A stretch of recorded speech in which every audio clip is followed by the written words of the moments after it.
Importante, quand on fait une réunion de jeunesse, pour nous les serviteurs de Dieu, c'est aussi important qu'une grande réunion, on va dire, qu'une réunion du mardi ou du vendredi, parce que quand on prêche la parole du Seigneur, quand on est à l'écoute de la parole de Dieu, le Seigneur il parle au cœur, il parle aux jeunes, il parle à la jeune fille, aux jeunes garçons, et le Seigneur bénit les cœurs.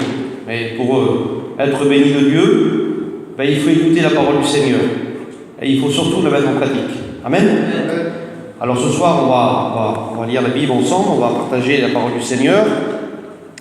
Ce soir, c'est une réunion. Merci Seigneur, on est là ensemble, on est bien. Et on va écouter la parole du Seigneur, nous parler. Merci Seigneur.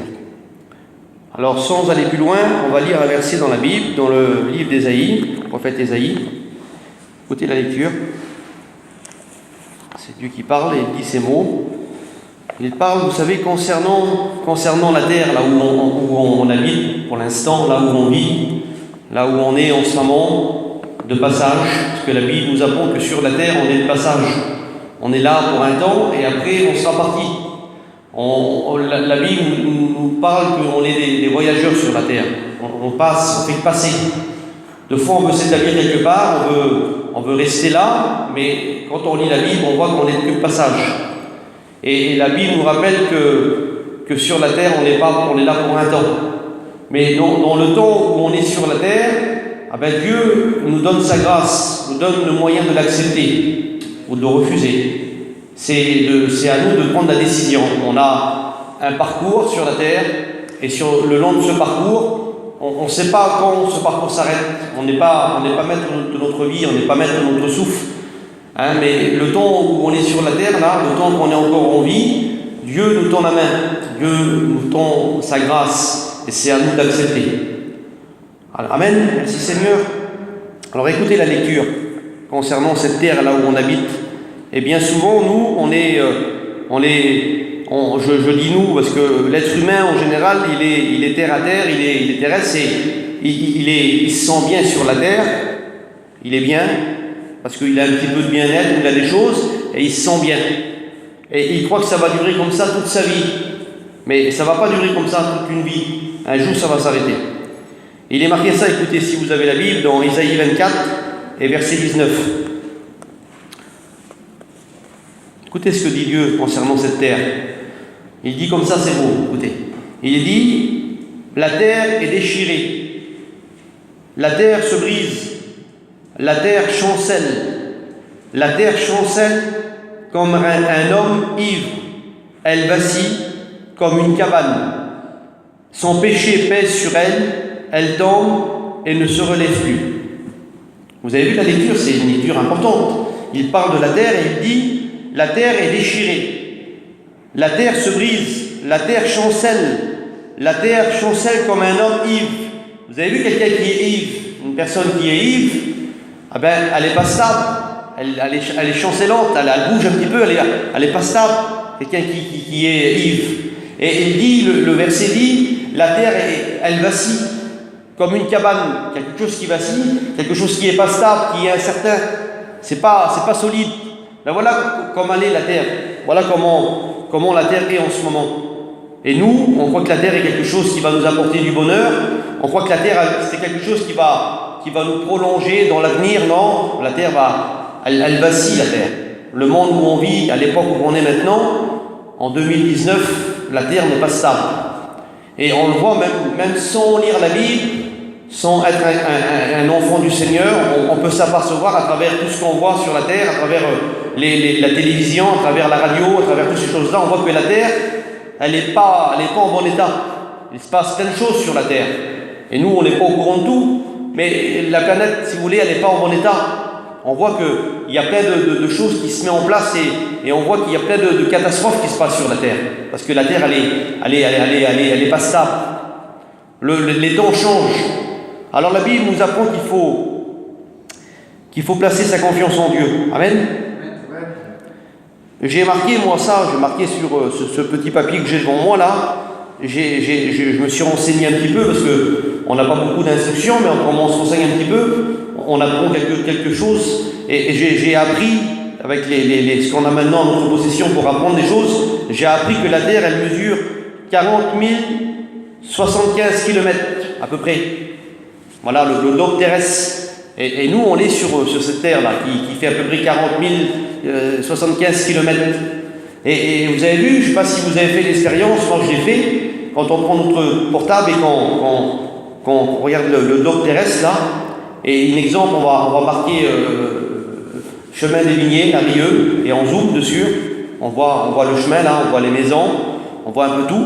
Et quand on zoome un petit peu, qu'on se recule un petit peu de l'endroit, là, on voit que ça rattrécit, on voit le globe terrestre là, et le petit point là, où on est nous, on voit qu'il n'est pas grand par rapport à la Terre. On est vraiment minime, si vous voulez, par rapport au globe terrestre. On est un grain de sable, on va dire. Et bien souvent, sans juger personne ce soir, parce qu'on n'est pas là pour juger nous ici. On est là pour dire que Jésus est vivant et qu'il revient. Et bien souvent, nous, on a ce raisonnement, ou tu as ce raisonnement peut-être, de dire moi je suis quelqu'un d'important. Ça, je mets pas en doute. Mais devant Dieu, devant ce qui va se passer, devant ce qu'il y a devant nous, là, on n'est pas grand-chose. On est vraiment quelque chose de petit. Et bien souvent, on s'appuie sur ce qu'on voit. On s'appuie sur le fondement qu'on possède. Alors, bien souvent, on s'appuie parce qu'on a des parents qui sont riches. Et pour nous, c'est une garantie. On a du bien, on a une belle maison pour certains, ou on a une belle voiture. Et on s'appuie là-dessus parce qu'on voit ces choses-là et pour nous c'est des garanties ces choses-là. Quand on est jeune, quand on voit nos familles, quand on voit nos parents qui ont de l'argent, qui ont tout ce qu'il faut, ah ben pour nous c'est une garantie. On voit ça important, mais c'est pas une garantie pour nous ces choses-là. C'est pas la véritable garantie. L'argent, le bien-être, c'est pas la véritable garantie pour la vie éternelle. Bien sûr que les biens, bien sûr que ce qu'on possède sur la terre, c'est bien. Si on a une maison, si on a un peu d'argent, ben c'est des choses qu'on a besoin sur la terre pour vivre tous les jours. Mais ce n'est pas la véritable garantie que tu as besoin pour aller au ciel. Tu as besoin de Jésus pour aller au ciel. Tu as besoin de lui pour être sauvé. Et à part ça, tu peux pas t'appuyer sur ce qu'il y a sur la terre. Écoutez ce que dit la Bible encore dans le livre de l'Apocalypse, le dernier livre de la Bible. Il est dit comme ça dans l'Apocalypse 20 et au verset 11. Et il dit comme ça: et puis je vis un grand trône blanc, et celui qui était assis dessus, la terre, il dit, et le ciel s'enfuirent devant sa face, et il ne fut plus trouvé de place pour eux. Vous voyez un petit peu la grandeur de Dieu par rapport à la terre, par rapport au ciel. Dieu est au-dessus de ça. Dieu est plus grand que la terre. Et il est, si vous voulez, Dieu, il est le créateur de la terre. Alors quand on est créateur de quelque chose, on est plus grand, si vous voulez, que la chose. Quand on est créateur, ben Dieu c'est le créateur. Dieu c'est ton créateur à toi aussi. Et je crois que ce soir, il est important de comprendre la parole de Dieu et dire: Seigneur, il faut que je donne mon cœur. Il faut que j'arrête de vivre ma vie comme ça, sur la terre, parce que sur la terre, il n'y a pas de garantie, mes amis. La terre, elle est... La vie, je ne veux pas vous attrister ce soir, mais on voit que la vie d'un jeune garçon, d'une jeune fille, ou d'un homme, ou d'une femme, elle est fragile. On peut être fort comme on veut, on peut être quelqu'un qui est grand, qui est fort, ou on peut être comme on veut. Ben, notre vie, elle est fragile. On peut pas dire demain, je serai encore là. Demain, je ne peux pas dire, moi, ben, je serai encore là. Pourtant, on a des projets. Moi, j'ai des projets pour demain. J'ai des projets on est sur la terre, et alors on a des projets. Demain matin, je vais aller au travail. On a des projets, parce qu'on est là. Mais je ne peux pas garantir que demain, je serai encore là. Parce que la vie d'un homme, elle est fragile. La Bible nous dit que la vie d'un homme, elle est comparable à une fleur. Elle est comparable à une vapeur. Vous avez vu quand on voit une marmite qui bout et qu'on ouvre le couvercle, là, on voit qu'il y a de la fumée qui sort, c'est de la vapeur, et ça disparaît. Mais voilà à quoi la vie d'un homme elle est comparée. Elle est comparée vraiment à peu de choses, à une vapeur, à une fleur, à quelque chose vraiment qui est vraiment quelque chose de très petit. Alors, il faut faire cette réflexion, dire: Seigneur, j'ai besoin de t'accepter parce que j'ai besoin de posséder un appui ferme, un appui qui est véritable. Amen. Écoutez ce que dit la Bible par rapport à ce qu'on peut de fois s'imaginer que pour nous c'est quelque chose soit une garantie pour nous. Il y a une parabole dans la Bible, là, dans le livre de l'évangile de Luc, au chapitre 12 et au verset 16. Je fais la lecture, écoutez. C'est Jésus qui parle et il s'adresse à des personnes qui sont là. Il dit ça, écoutez. 12, verset 16. Alors je commence au verset 13. Écoutez ce que dit Jésus. Il dit ça, écoutez. Quelqu'un dit à Jésus du milieu de la foule, « Maître, dis à mon frère de partager avec moi notre héritage. » Jésus leur répondit, « Ô homme, qui m'a établi pour être votre juge ou pour faire le partage ?» Et il leur dit au verset 15, et puis il leur dit, « Gardez-vous avec soin de toute avarice, car la vie d'un homme ne dépend pas de ses biens, fût-il dans l'abondance. » Et au verset 16, il dit, et il leur dit cette parabole, « Les terres d'un homme riche avaient beaucoup rapporté. » Et il raisonnait en lui-même et il disait, « Que ferai-je, car je n'ai pas de place pour serrer ma récolte.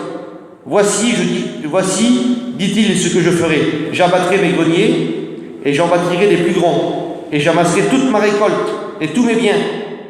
Et je dirai à mon âme, tu as beaucoup de biens en réserve pour plusieurs années.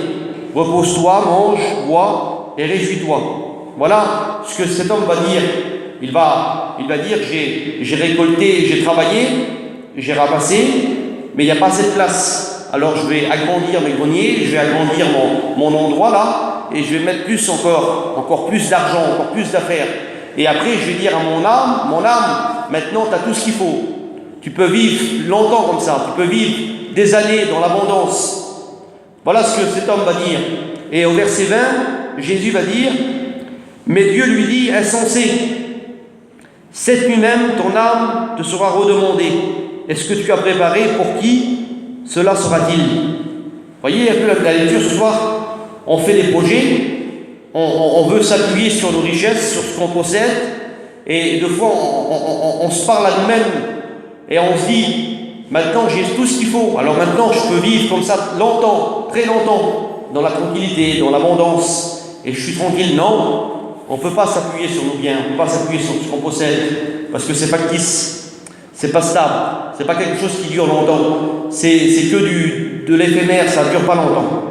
Alors il y a une autre parabole dans la Bible, et c'est la parabole des deux maisons, les deux fondements. C'est aussi marqué dans l'évangile de Luc, on va faire la lecture ensemble.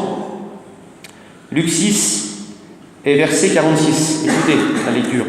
C'est la Bible qui parle dans nos cœurs, c'est elle qui... Vous savez, c'est elle qui a le pouvoir de parler ce soir. Vous savez, ce soir, on se connaît un petit peu maintenant, et on connaît un peu les visages. Mais si dans ton cœur, tu n'as pas fait cette réelle expérience et tu n'as pas donné ton cœur au Seigneur, il serait bon que tu le fasses ce soir. Il serait bon que tu dises dans ton cœur, Seigneur, maintenant, ce soir, là, à la réunion, je vais te donner mon cœur, je vais t'accepter.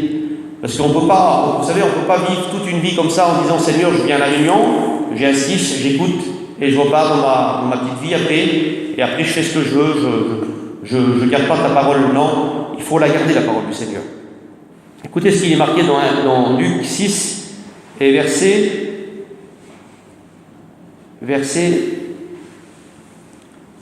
6, verset 46. Écoutez ce qu'il est dit.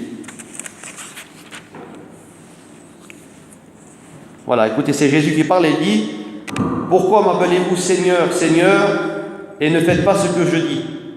Il va dire, « Je vous montrerai à qui est semblable tout homme qui vient à moi et qui entend mes paroles et ne les met pas en pratique. » C'est la parole de Dieu qui dit, c'est Jésus qui va dire ça.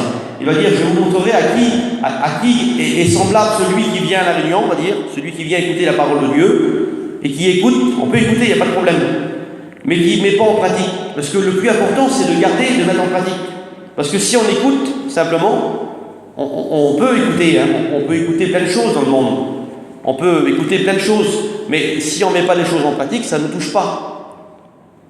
Mais ce soir, si tu es venu écouter la parole de Dieu, et si tu ne la mets pas en pratique, si tu ne gardes pas cette parole dans ton cœur, et tu ne la mets pas en pratique, ça ne sert à rien du tout.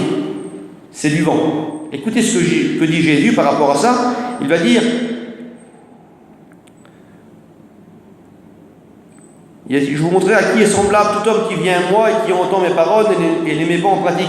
Il va dire, il est semblable à un homme qui a bâti une maison et a creusé profondément et a posé le fondement sur le roc. Une inondation est venue et les torrents sont jetés contre cette maison, sans pouvoir l'ébranler parce qu'elle était bien bâtie. Là, c'est celui qui écoute la parole de Dieu et qui la garde.